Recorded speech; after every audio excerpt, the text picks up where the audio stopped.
June 2014. Moving into 657 Boulevard in Westfield, New Jersey, was supposed to be the beginning of a beautiful chapter for my family. My wife, our 3 young children, and I had been searching for the perfect home for months, and when we found this stately, beautiful house, we knew it was the one.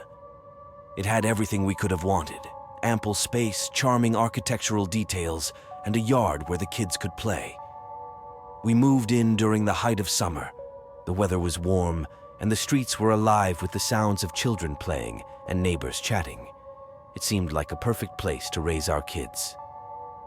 The first few days were a whirlwind of unpacking, arranging furniture, and meeting new neighbors. We felt welcomed and excited about our new community.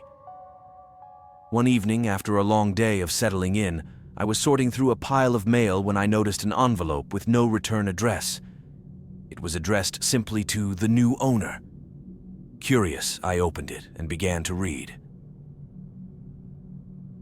The first letter. Dearest new neighbor at 657 Boulevard, allow me to welcome you to the neighborhood. How did you end up here? Did 657 Boulevard call to you with its force within? I paused, a chill running down my spine. The letter continued. Boulevard has been the subject of my family for decades now, and as it approaches its 110th birthday, I have been put in charge of watching and waiting for its second coming.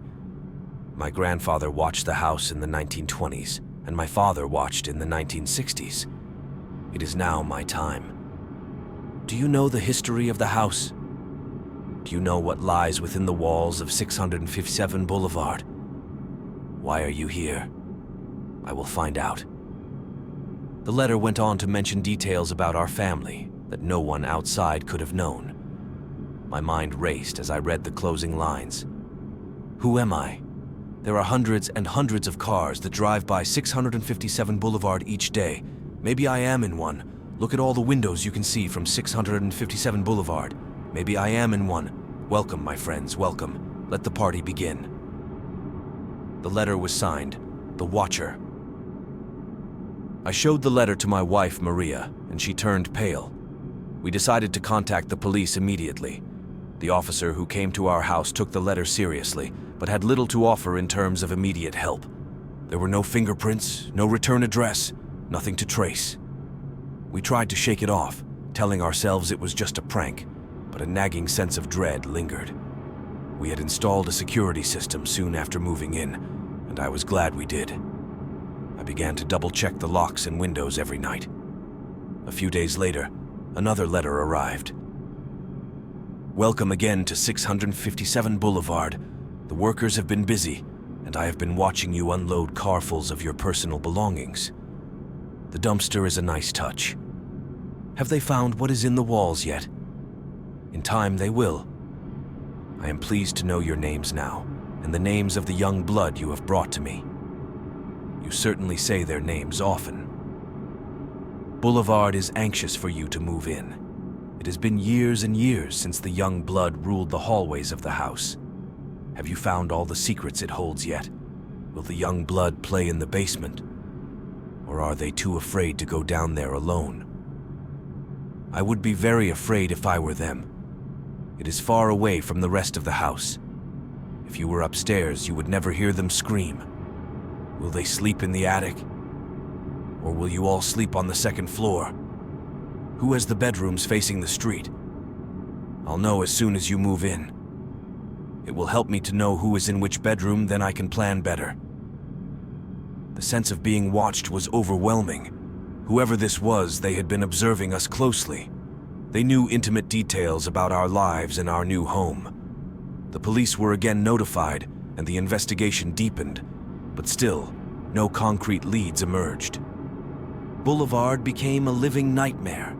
We felt trapped, constantly under surveillance. The kids could sense something was wrong, and it was heartbreaking to see their excitement about the new house turn into anxiety. We tried to maintain a semblance of normalcy, but the tension was palpable. The letters kept coming. Each one was more disturbing than the last. The Watcher seemed to know everything about us, our routines, our conversations, even the layout of our home. The letters mentioned specific details about our children, calling them young blood and expressing a disturbing fascination with them. Will the young bloods play in the backyard, or will they be too afraid to go there alone? I am pleased to know their names now and the name of the young blood you have brought to me. Who has the bedrooms facing the street? I'll know as soon as you move in. It will help me to know who is in which bedroom, then I can plan better.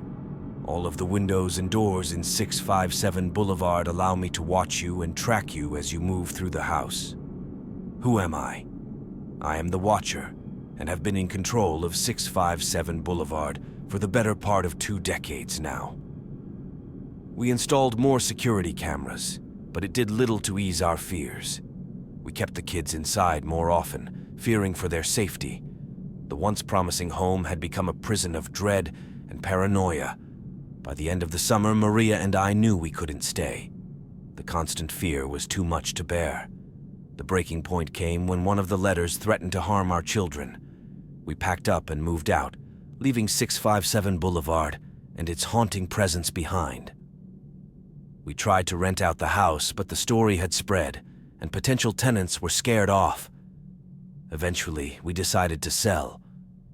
The financial and emotional toll was immense, but we had to put our family's safety first. The Watcher was never caught. Despite extensive investigations and media coverage, the identity of the letter writer remains a mystery. The new owners of 657 Boulevard have reported no similar experiences, and the house stands as a reminder of our terrifying ordeal. Moving away was a relief, but the experience left deep scars. We moved on, but the memory of those letters and the feeling of being watched stayed with us. It was a nightmare we could never have imagined, a horror story that became our reality during what was supposed to be the happiest time of our lives. Even now, I sometimes think back to 657 Boulevard and wonder, who was the Watcher? Why did they target us? And perhaps most chillingly, are they still out there watching?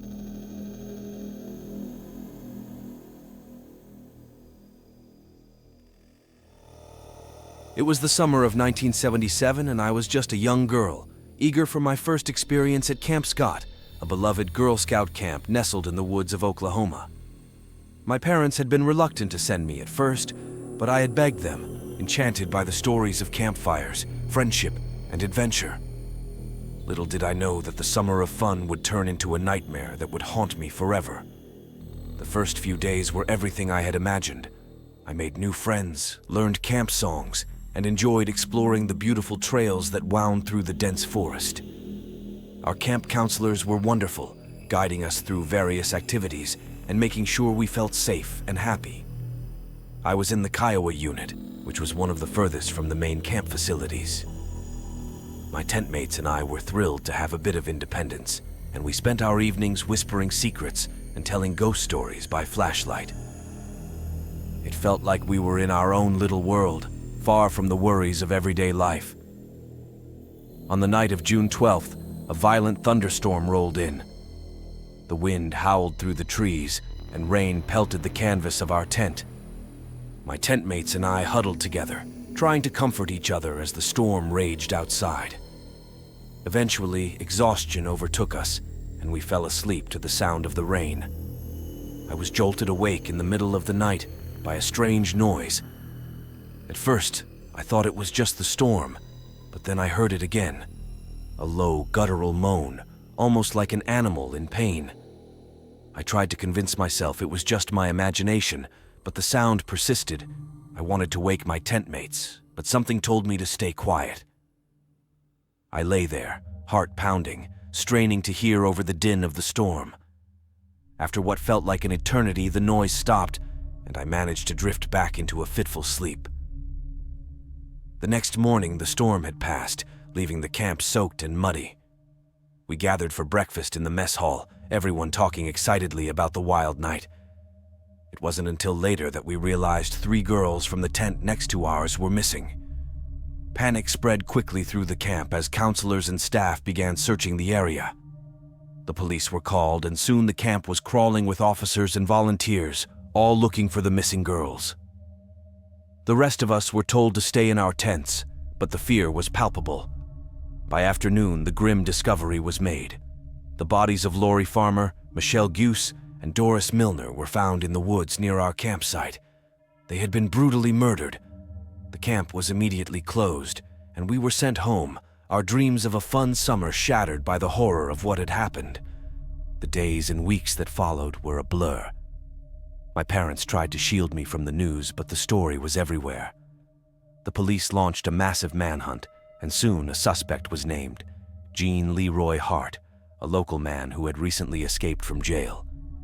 Hart had a history of violence, and the evidence against him was compelling. Despite the evidence, Hart maintained his innocence. The trial was a media sensation, and in the end, he was acquitted due to insufficient evidence and mishandling of the investigation. He was sent back to prison to serve the remainder of his previous sentence, where he died a few years later. The murders at Camp Scott remain officially unsolved, and the camp never reopened. For years, I was haunted by the memories of that summer. The storm, the strange noises, and the sight of the police tape around our campsite. I struggled with nightmares and a deep-seated fear that it could happen again. As I grew older, I found ways to cope with the trauma. Therapy helped, as did the support of my family and friends. I went on to become a counselor at a different summer camp, determined to create a safe and joyful experience for the next generation of campers. It was my way of honoring the memory of Lori, Michelle, and Doris. Today, I still think about that summer at Camp Scott, especially when thunderstorms roll in. The fear never completely goes away, but I've learned to live with it.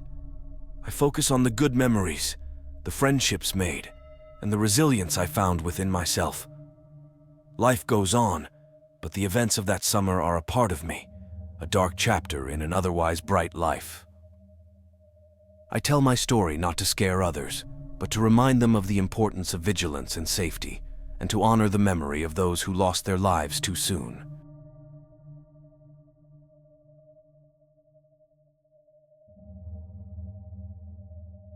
As a young and enthusiastic mountaineer, I was thrilled to join a team of experienced hikers led by Igor Dyatlov.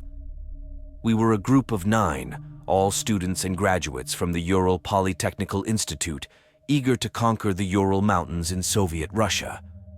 Our goal was to reach Otorten, a peak that promised a challenging but rewarding adventure. It was winter, and the journey was set to be grueling, but we were prepared and excited. The trip started off as planned. We left the city of Sverdlovsk, now Yekaterinburg, on January 27th, and began our trek through the snowy wilderness. The first few days were tough but manageable. We kept detailed diaries, capturing our experiences and the beautiful, albeit harsh, landscape around us. On January 31st, we reached the edge of a highland area and prepared for the climb through the pass. The weather had taken a turn for the worse, and we decided to set up camp on a slope of what would later be called Kholat Shakhl, or Dead Mountain in the native Mansi language. The last night we spent together was February 1st. The wind was howling, and the temperature had dropped to a bone-chilling level. Despite the conditions, we were in good spirits, joking and singing songs. We set up our tent on the slope, a decision we made to avoid losing the distance we had covered. None of us could have imagined that this night would be our last. Weeks passed without any word from our group, and concern grew among our friends and families. A search and rescue operation was launched on February 20th. When they reached our campsite, what they found was beyond comprehension. The tent had been cut open from the inside, and all our belongings were left behind, including clothes and shoes. It was as if we had fled in a panic, despite the freezing temperatures. The footprints in the snow led away from the tent but soon disappeared. Over the next few days, the bodies were found scattered around the area. Some of us were barely dressed, and others had strange injuries. 4 bodies were found in a ravine, buried under several feet of snow, with traumatic injuries that baffled investigators. It was as if they had been subjected to a force beyond human capacity. The investigation into our deaths was inconclusive. The official report attributed the cause to a compelling natural force, but no one could agree on what that force was. Over the years, numerous theories have emerged, ranging from an avalanche to secret military tests, to encounters with extraterrestrials. One of the most chilling aspects of the case was the condition of some of the bodies. Some had severe internal injuries, but no external wounds. One body was missing a tongue, eyes, and parts of the lips. These injuries added to the mystery and fueled wild speculation. Despite numerous investigations and studies, the Dyatlov Pass incident remains one of the most perplexing and terrifying mysteries in modern history. It serves as a haunting reminder of the unknown dangers that can lurk in the wilderness. The memory of our group lives on, immortalized by the mystery that surrounds our deaths. The Dyatlov Pass incident continues to intrigue and terrify people around the world. My story, our story, is a testament to the unpredictable and often unforgiving nature of the world we seek to explore. To this day, no definitive explanation has been found. The pass was named after our leader, Igor Dyatlov, in memory of our ill-fated expedition. Every year, researchers and adventurers visit the site, hoping to uncover the truth, but the mystery remains.